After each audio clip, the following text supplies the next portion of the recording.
नमस्कार, आप देख रहे हैं इंडिया हेड। मैं हूं आपके साथ राघवेंद्र। वक्त हो गया 12 की बात शुरुआत करेंगे एक बड़ी खबर के साथ भोपाल से, जहां भोपाल के प्राइवेट स्कूल में नाबालिग के साथ दुष्कर्म का मामला सामने आया। 3 साल की बच्ची से स्कूल के टीचर ने किया दुष्कर्म। वही पुलिस ने केस दर्ज कर आरोपी को गिरफ्तार कर लिया है। तो भोपाल से खबर बता रहे हैं, दुष्कर्म की खबर सामने आ रही है, जहां नाबालिग से स्कूल में दुष्कर्म होने की खबर है। प्राइवेट स्कूल में नाबालिग से किया दुष्कर्म, पुलिस ने आरोपी को गिरफ्तार कर लिया है। बच्ची की मां ने 2 दिन पहले स्कूल में की थी शिकायत। घटना का आरोपी कासिम रेहान आईटी का शिक्षक बताया जा रहा है। कमला नगर थाने का यह पूरा मामला है। भोपाल के प्राइवेट स्कूल का यह मामला है। स्कूल शिक्षा मंत्री राव उदय प्रताप का बयान भी सामने आया है। पूरे मामले में लेंगे रिपोर्ट। स्कूल शिक्षा मंत्री ने यह बात कही है, कोई भी दोषी को बख्शा नहीं जाएगा, यह भी स्कूल शिक्षा मंत्री ने कहा है, आपको बता दें। और आगे उन्होंने कहा कि अगर सिस्टम दोषी होगा तो सिस्टम पर भी कार्रवाई होगी। तो बड़ी खबर और सबसे राहत की खबर ये कि जो गिरफ्तारी है वो हो गई है। भोपाल के एक प्राइवेट स्कूल में नाबालिग के साथ दुष्कर्म का मामला सामने आया। बच्ची की मां ने 2 दिन पहले स्कूल में भी शिकायत की थी। हालांकि स्कूल प्रबंधन की तरफ से नकार दिया गया था कि ऐसी कोई बात नहीं है, लेकिन पुलिस ने इसे संज्ञान में लिया। कमला नगर थाना का यह पूरा मामला है। पुलिस ने संज्ञान में लिया और आरोपी को गिरफ्तार कर लिया। जो आरोपी गिरफ्तार किया गया वो आईटी का शिक्षक बताया जा रहा है।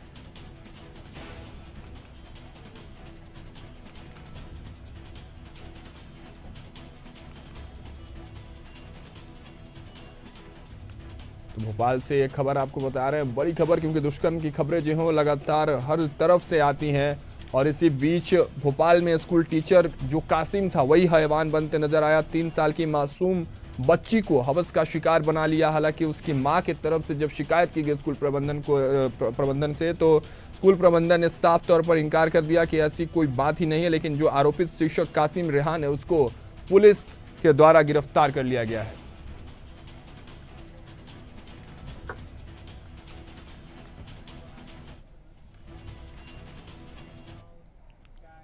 रुक करेंगे अब खबरों की ओर। मुख्यमंत्री पुष्कर सिंह धामी ने बारिश और भूस्खलन की वजह से बंद सड़कों को 2 दिन के अंदर खोलने के निर्देश दिए हैं। साथ ही लापरवाही करने पर सख्त कार्रवाई की चेतावनी भी दी है। वहीं मुख्यमंत्री के निर्देश पर आपदा प्रबंधन सचिव विनोद कुमार सुमन ने वीडियो कॉन्फ्रेंसिंग के जरिए सभी जिलों के प्रशासनिक अधिकारियों और लोनियो अभियंताओं के साथ बंद सड़कों की समीक्षा की। उन्होंने दावा किया कि 2 दिन के भीतर 95% सड़कों को यातायात के लिए सुचारू कर दिया जाएगा। आपदा प्रबंधन विभाग की रिपोर्ट के अनुसार राज्य की 250 से ज्यादा सड़कें बंद थी। बता दें कि आईटी पार्क स्थित यूएसडीएमएम के राज्य कंट्रोल रूम से विनोद कुमार सुमन ने वीडियो कॉन्फ्रेंसिंग के जरिए बंद सड़कों का अपडेट लिया।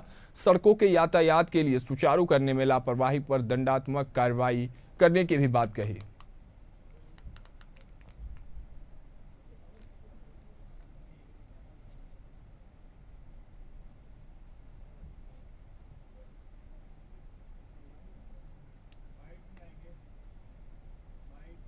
उसके लिए कार्रवाई हम लोग करेंगे। देखिए, जो बरसात का मुख्य समय था लगभग निकल चुका है। अब जो अभी आईएमडी द्वारा जो प्रेडिक्शन दिया गया है उसके अनुसार अब बहुत अधिक बरसात नहीं होनी है। बरसात थोड़ा बहुत होती रहेगी। बहुत ज़्यादा बरसात या तोड़ फोड़ वाली बरसात या लैंडस्लाइड वाली बरसात संभावना कम है, लेकिन मौसम का वो स्वरूप बदलता रहता है। अगर बदलेगा तो हम उसके अनुसार फिर रणनीति बनाएंगे। अभी जो सूचना हमारे पास है कि मौसम खुला रहेगा, बरसात होगी, लेकिन बहुत अधिक खतरनाक बरसात नहीं होगी या बहुत अधिक लॉस करने वाली बरसात नहीं होगी। अब दूसरी प्राथमिकता हमारी है जो सड़कें बंद हैं उसको खोलने के लिए जैसा मैंने पहले बताया, माननीय मुख्यमंत्री जी द्वारा स्पष्ट रूप से सभी को निर्देशित किया गया है कि जो भी सड़कें बंद हैं त्वरित गति से खोला जाए। उसके क्रम में सभी जिलाधिकारी, सभी हमारे विभागीय अधिकारी, चाहे एनएच के अधिकारी हों, चाहे पीडब्ल्यूडी को हों, चाहे बीआरओ के हों या पीएमजीएसवाई के हों, सभी के द्वारा प्रयास किया जा रहा है। उसके क्रम में आज मेरे द्वारा एक बैठक रखी गई है। हमारा प्रयास होगा कि जो रास्ता जितने समय में, न्यूनतम समय में खुल सकता है उतने खुल जाए। उसके लिए कार्रवाई हम लोग करेंगे। देखिए, जो बरसात का मुख्य समय था लगभग निकल।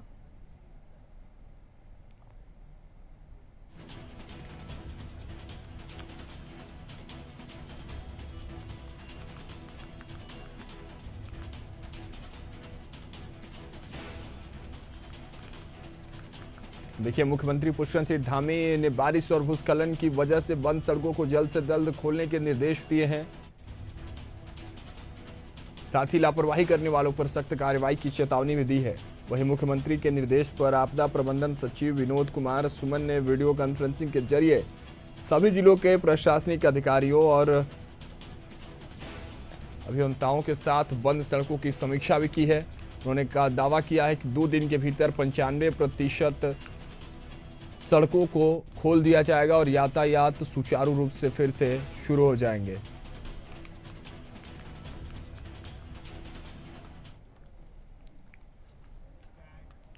भाजपा केदारनाथ उपचुनाव में सर्वे के आधार पर प्रत्याशी तय करेगी। भाजपा के प्रदेश अध्यक्ष महेंद्र भट्ट ने बताया कि केदारनाथ उपचुनाव के लिए पार्टी प्रत्याशी का चयन सर्वे के आधार पर किया जाएगा। उन्होंने कहा कि इस संदर्भ में जल्द पर्यवेक्षक और सर्वे की रिपोर्ट मंगाई जाएगी। इसके साथ ही आगामी निकाय और पंचायत चुनाव में भी प्रत्याशियों का चयन सर्वे के आधार पर ही किया जाएगा। इस दौरान उन्होंने भारी बहुमत के साथ जीत का भी दावा किया है।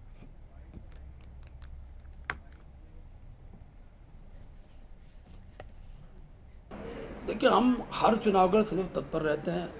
हर चुनाव की रणनीति हमारी पूर्व में नियोजित रहती है।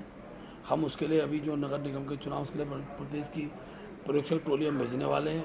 बहुत जल्दी वो टोली नगर निगम में, नगर पालिका में जाएगी। प्रत्याशियों, कार्यकर्ता राय शुमारी के बाद प्रत्याशी का पैनल आएगा, उस पर हम पब्लिक सर्वे कराएंगे और सर्वे के आधार पर प्रत्याशी की घोषणा करेंगे। बहुत जल्दी जैसे चुनाव घोषित होता है हम अपने प्रत्याशी घोषणा कर देंगे। और मैं कह सकता हूँ कि हम चुनाव को, जैसे पिछली बार के चुनाव में हम 90% नगर निगम जीते हैं, उसी प्रकार की जीत हमारी इस बार भी रहेगी। मानसून की दस्तक के बाद देहरादून में लगातार हो रही भारी बारिश के बीच मौसम विभाग ने एक बार फिर से पूर्वानुमान जारी किया है। मौसम विभाग के मुताबिक 1 से 2 दिनों तक प्रदेश के अधिकांशों में भारी बारिश देखने को मिल सकती है। हालांकि अन्य जनपदों में हल्की से मध्यम बारिश के आसार नजर आ रहे हैं। मौसम विभाग के निदेशक ने कहा है कि आने वाले 2 दिनों तक पिथौरागढ़, चमोली और नैनीताल जनपद को येलो अलर्ट में रखा जाएगा। हालांकि बागेश्वर में इस दौरान ऑरेंज अलर्ट रहेगा। वहीं अन्य जनपदों में हल्की से मध्यम बारिश के साथ ही कहीं कहीं पर भारी बारिश की संभावना ही नजर आ रही है। साथ ही आगे मौसम साफ रहने का भी अनुमान है। साथ ही इस दौरान भारी बारिश के चलते मौसम विभाग ने आम जनता को सतर्क रहने की हिदायत दी है।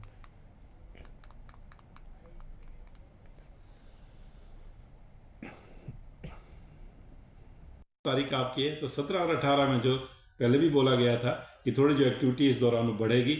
जो अभी एक निम्न दबाव का क्षेत्र या जो डिप्रेशन जो है गंजेटिक वेस्ट बंगाल पे बना हुआ था, तो वो अब आगे को थोड़ा मूव करेगा और हालांकि वो वीक पड़ जाएगा, काफ़ी वीक पड़ जाएगा, पर उसकी वजह से कहीं ना कहीं जो एक्टिविटी थोड़ी सी हो मिलने वाली प्रदेश में। तो आज 17 और 18 के 2 दिन की बात कर रहे हैं तो अनेक जगहों तक में हल्की मध्यम बारिश की वो संभावना है। जहाँ तक भारी बारिश की बात करें, वार्निंग की बात करें, तो येलो में आप ये कह सकते हैं कि जो हमारा पिथौरागढ़ है या इसी तरह चमोली डिस्ट्रिक्ट है या नैनीताल है, उसको रखा गया है, येलो वार्निंग में रखा गया। उत्तराखंड के मैदानी जिले में बढ़ती आपराधिक घटनाओं के बाद पुलिस प्रशासन सचेत हो गई है। इसी को देखते हुए पुलिस मुख्यालय में डीजीपी अभिनव कुमार ने होटल और धर्मशाला ऑन के व्यवसायियों को खास दिशा निर्देश दिए हैं। उन्होंने कहा कि यह देखा गया है कि आपराधिक घटना को अंजाम देने के बाद अपराधी कुछ होटल और धर्मशालाओं में बिना पहचान पत्र दिए कमरा किराए पर ले लेते हैं और फिर मौका मिलने के बाद वहां से फरार हो जाते हैं, जिस कारण पुलिस को खोजबीन करने में काफी परेशानियों का सामना करना पड़ता है। वही डीजीपी ने सभी होटल व्यवसायियों और धर्मशाला चलाने वालों से आग्रह किया है कि वे बिना आधार कार्ड या ड्राइविंग लाइसेंस जैसे पहचान पत्रों के किसी भी व्यक्ति को अपने होटल में कमरा किराए पर ना दे। साथ ही साथ आने वाले लोगों का फोन नंबर भी पंजीकृत कर लें।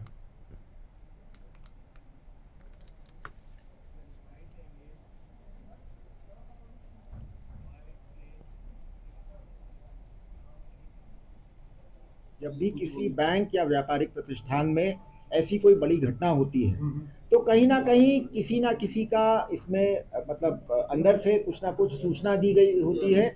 या इस केस में तो जैसा हमें पता चला कि इन लोगों ने आके 2-3 जगह की रेकी की थी, लेकिन इस घटना में जैसे हमने पाया कि वहाँ पे कुछ ऐसे प्रतिष्ठान थे जिन्होंने ये कार्रवाई नहीं की। अब जब ये भी एक सोचने की बात है, जो वहाँ पे जो होटल धर्मशालाएं हैं उनको भी इस बारे में, और हम आग्रह उनसे यही करेंगे, उनके साथ भी मीटिंग करके, कि जो हम ये प्रिकॉशंस लेते हैं ये आपको तंग करने के लिए नहीं, आपकी सुरक्षा के लिए लेते हैं। तो इसमें भी पुलिस का ठीक से सहयोग करें ताकि आगे हमें ऐसी घटनाओं को रोकने में आसानी हो।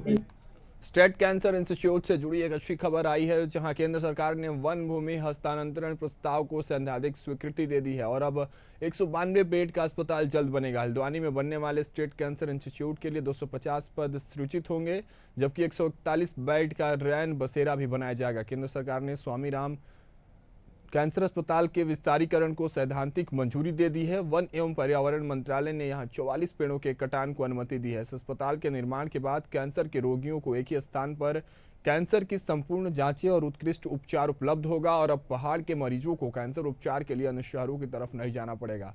अस्पताल का निर्माण कार्य 2 चरणों में पूर्ण किया जाएगा।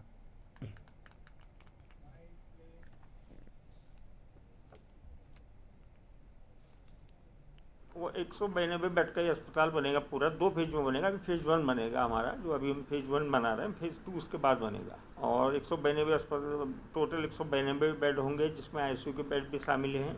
20 बेड आईसीयू के हैं और उसके अलावा post of, pre of, emergency के बेड हैं, डे केयर के बेड हैं, मतलब इन्वॉल्व मिला के रिहेबिलिटेशन के बेड हैं, एनेस्थीसिया के बेड हैं, जनरल बेड हैं, हाई डिपेंडेंसी बेड हैं। टोटल 192 बेड का ही बनेगा।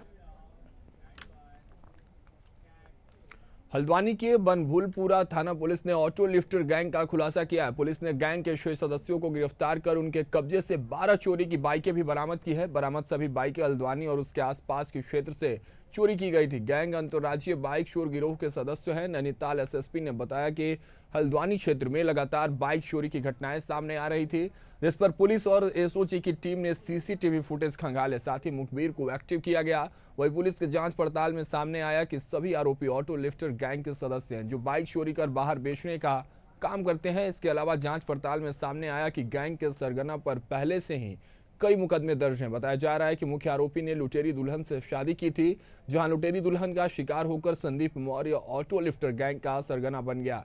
सभी आरोपियों की आपराधिक इतिहास अब खंगाली जा रही है।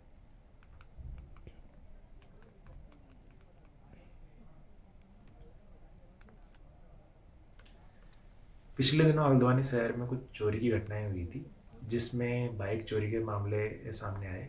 इसमें एसपी सिटी, सीओ सिटी, थाना बनभूलपुरा और एसओजी के नेतृत्व में एक टीम गठित की गई। आज इस टीम के द्वारा एक बाइक चोरी का गैंग का अनावरण किया है, जिसमें 6 बाइक चोर पकड़े हैं। इनके कब्जे से 12 बाइकें बरामद हुई है, जो इन्होंने अलग अलग क्षेत्रों से चुराई है।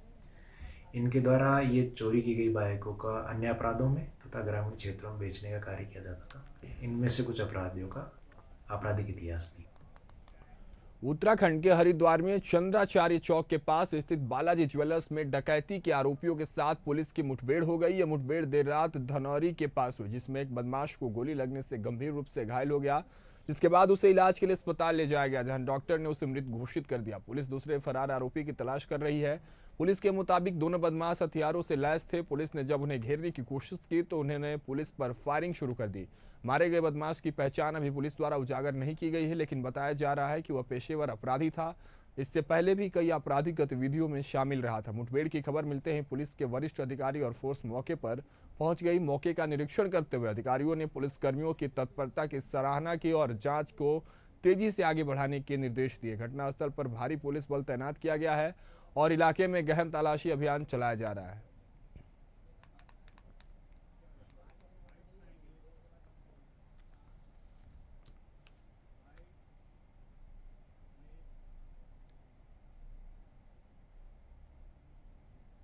देखिए, मैं आज तक अभी तक की सब कार्रवाई से बहुत संतुष्ट हूँ, क्योंकि पहले दिन से ही मुझे आश्वासन दिया गया कि हम इस डकैती का पूर्ण रूप से खुलासा भी करेंगे और बदमाशों को पकड़ेंगे भी और हमारे सामान की पूरी बरामदगी भी करा के दी जाएगी।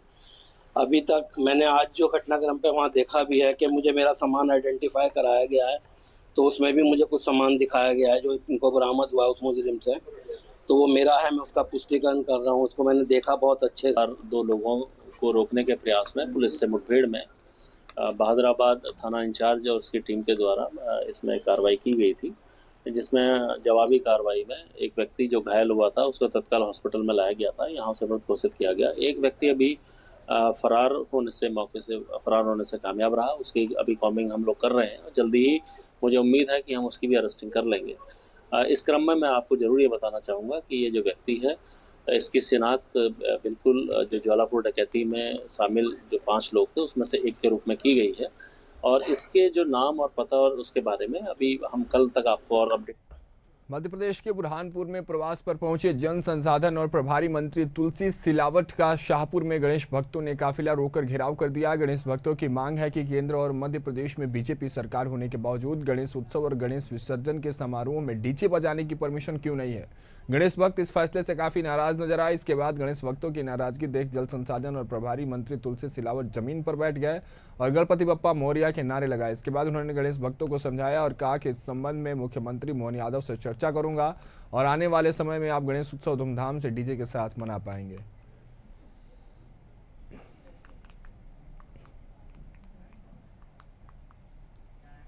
ग्वालियर में एक बार फिर टेलीग्राम पर जॉब का झांसा देकर अज्ञात ठग ने एक युवक से 9,49,000 रुपए की ठगी की है। ठग ने टेलीग्राम पर मैसेज कर जॉब ऑफर किया था। इसके बाद छोटे छोटे टारगेट करवाने के बहाने उससे 9,49,000 रुपए जमा करा लिए। जब युवक ने टास्क में कमाए हुए रुपए मांगे तो ठग ने पैसे वापस करने से मना कर दिया। युवक ने परेशान होकर क्राइम ब्रांच थाने में मामले की शिकायत की है। पुलिस ने शिकायत पर मामला दर्ज कर ठग आरोपी की तलाश शुरू कर दी है। पुलिस का दावा है कि जल्द ही आरोपी को पकड़ लिया जाएगा।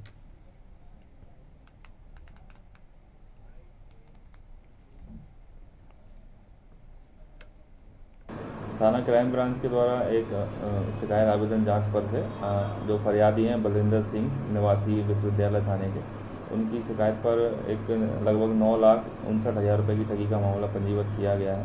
इसमें अज्ञात ठगों के द्वारा उनको टेलीग्राम में लिंक के माध्यम से जोड़ा गया और कुछ इन्वेस्टमेंट कराया गया, साथ ही कुछ जॉब ऑफर भी किए गए। लेकिन बाद में उनसे संपर्क तोड़ करके उन्हें जब अंदेशा हुआ कि उनके साथ में जो राशि प्राप्त की गई है ठगों के द्वारा वो उनको ठग ली गई है और उसको वापस आने की कोई उम्मीद नहीं है। इस पर से उन्होंने शिकायती आवेदन दिया था। पुलिस ने साइबर टीम ने इसमें काम करते हुए और तथ्यों को ऐसे सामने लाए हैं कि इसमें साइबर की ठगी का एक मामला हमने पंजीबद्ध किया है क्राइम ब्रांच में और जल्दी इसमें आरोपियों की तलाश होगी। ग्वालियर शहर के बहोटापुर थाने का एक वीडियो सोशल मीडिया पर वायरल हो रहा है, जहां पुलिस अधीक्षक की जन सुनवाई में पहुंची पीड़ित महिला ने अपने आवेदन के साथ यह वीडियो पुलिस को दिया है। इसमें उसके आवेदन पर कार्रवाई करने की एवज में महिला पुलिसकर्मी द्वारा रिश्वत मांगी जा रही है। प्रधान आरक्षक और एक अन्य महिला पुलिसकर्मी का इस बातचीत में उल्लेख किया जा रहा है।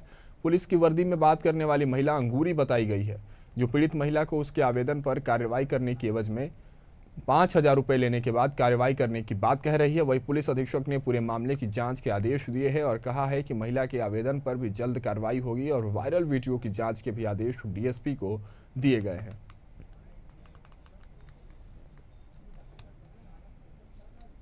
उसका एक आवेदन है बॉर्डपुर थाने में, उसका द्वारा बताया गया था कि पुलिस उस पर पैसे मांग रही है। तो मैं पूरा जो साक्ष्य है आवेदन है, सबसे पहले प्राथमिकता ये है कि उसकी जो समस्या उसका समाधान किया जाए, नंबर 1। नंबर 2, अगर उससे पैसे मांगे हैं तो वो पूरा रिपोर्ट हमने डीएसपी महिला अपराध को कहा है कि दें ताकि हम उसमें कार्रवाई कर सकें। उसका ये कहना था कि मैंने आवेदन दिया है उस आवेदन पर पुलिस के द्वारा कार्रवाई नहीं की जा रही और कार्रवाई की वजह पैसा मांगा जा रहा है। तो मैंने कहा ये अब जाँच है, पूरे आपकी जो समस्या की जाँच वो अब डीएसपी अपराध महिला अपराध करेंगे और जो आपके पास वीडियो है वो भी उन्हें देंगे, जांच करके मेरे पास रिपोर्ट देंगे तो उसमें कार्रवाई करेंगे और आपकी जो समस्या है उसका हल भी आवश्यक है।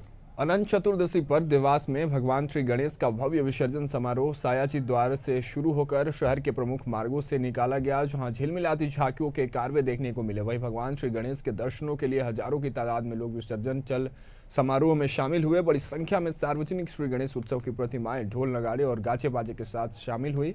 वहीं अखाड़े में कलाकारों ने भी जमकर करतब दिखाए। शहर में निकले अनंत चतुर्दशी मुख्य चल समारोह का जगह जगह मंच लगाकर स्वागत भी किया गया। इसी बीच सुरक्षा के भी पुख्ता इंतजाम पुलिस प्रशासन ने कर रखे थे।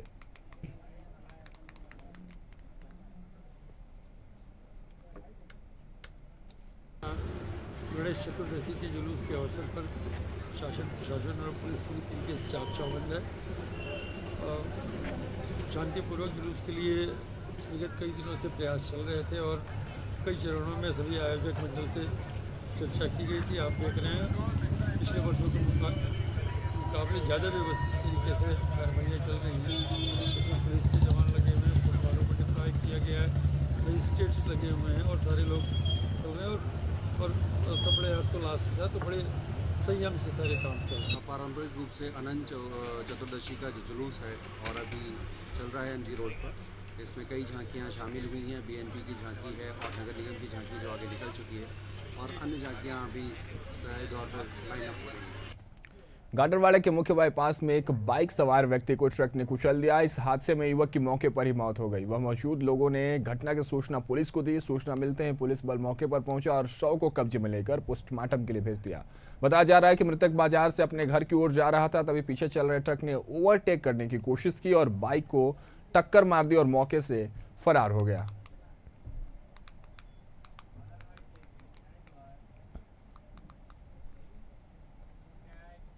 बालाघाट के विरसा थाना क्षेत्र अंतर्गत ग्राम बीजा टोला में बालक छात्रावास के पीछे तालाब में डूबने से एक युवक की मौत हो गई। वह गणेश विसर्जन के बाद तालाब गया था, जिसकी तालाब में डूबने से मौत हो गई। जैसे ही गांव के लोगों ने उसको देखा तो वह भीड़ एकत्रित हो गई। लोगों ने उसकी पहचान बीजा टोला निवासी काशी चौधरी के रूप में की है। काशी गाँव में गाय चराने का काम करता था। सूचना मिलने पर बिरसा थाना प्रभारी पुलिस घटनास्थल पर पहुंचे, जहाँ शव को ग्राम के मछुआरे और गोताखोर की मदद से लगभग 1 घंटा कड़ी मशक्कत करने के बाद शव को तालाब से निकाला गया।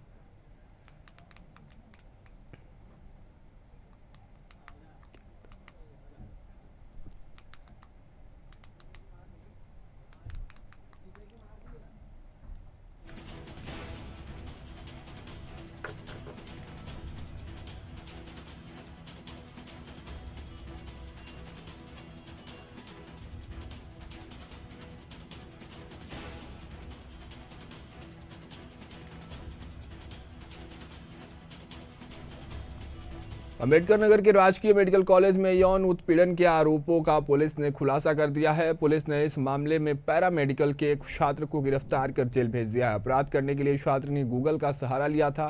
पुलिस ने भी उसी तरीके का इस्तेमाल कर छात्र को गिरफ्तार कर लिया। 3 दिन पहले कॉलेज प्रशासन को एक गुमनाम छात्रा का मेल मिला था। उसने खुद को पैरा मेडिकल की छात्रा बताया और कॉलेज के ही कर्मचारियों पर यौन उत्पीड़न का आरोप लगाया था। छात्रा का आरोप था कि कर्मचारी उसका संबंध था, लेकिन जब उसका ट्रांसफर हो गया है, वह अपना ट्रांसफर रुकवाने के लिए उसे प्रिंसिपल ऑफिस के एक बाबू से रिश्ता बनाने के लिए मजबूर कर रहा है। मेल में यह भी आरोप लगाया गया था कि कॉलेज के एक कंसल्टेंट और एक छात्र ने कॉलेज की छात्राओं पर सच न बोलने के लिए दबाव डाल रहे हैं। शुरुआती जांच के बाद कॉलेज प्रशासन ने इस मामले को पुलिस को सौंप दिया। पुलिस के पास मेडिकल कॉलेज के प्रिंसिपल के माध्यम से एक तहरीर प्राप्त हुई थी कि इनके यहाँ किसी अज्ञात आईडी से कई मेल आए हैं, जिसमें एक एस कुमारी नामक मेल के माध्यम से कॉलेज के 3 कर्मचारी, एक सेकेंड ईयर डीएमएलटी के छात्र तथा एक डॉक्टर के ऊपर कतिपय आरोप लगाए गए। इस संबंध में पुलिस द्वारा तत्काल अभियोग पंजीकृत करते हुए इसमें थाना अलीगंज की तथा सर्विलांस की टीमों को लगाया गया था। और आज इस पूरे मामले में जब इलेक्ट्रॉनिकली सारे साक्ष्यों को जांच किया गया, तब ये स्पष्ट हुआ कि इसमें एक डीएमएलटी का फर्स्ट ईयर का छात्र जिसका नाम शिव नारायण मौर्य है, उसके द्वारा अपने सीनियर के उससे व्यवहार को लेकर क्षुब्ध होकर ये पूरी की पूरी व्यू रचना रची गई थी। फिलहाल बुलेटिन में मेरे साथ इतना ही। खबरों का सिलसिला जारी रहेगा। बने रहे इंडिया हाइट के साथ। मुझे दीजिए इजाजत। नमस्कार।